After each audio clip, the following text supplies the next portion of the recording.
Welcome to Pindar Poetry. We hope you learned something new. You start inside your project with a backup ready. This prevents accidental data loss.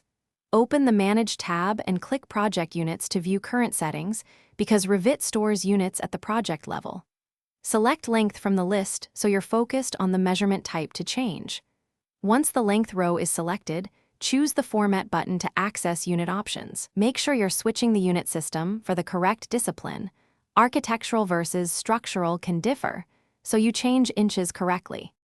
With the Format dialog open, change the unit type to decimal and pick millimeters as the unit symbol. This converts display from inches to mm. Adjust rounding or unit scale to control precision. Set 0 or 0.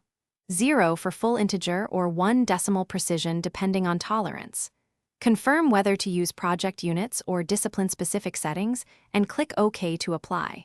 Once applied, review a few elements and schedules to confirm numerical conversion, matches, expected values before proceeding with modeling or documentation. Finalize by updating dimension styles, tags, and annotation families so text and symbols match millimeters.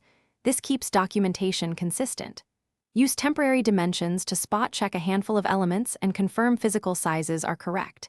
This helps catch scale mistakes early.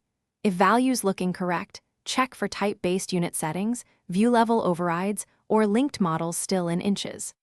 As a troubleshooting tip, reload links and verify their units, because linked files often retain original.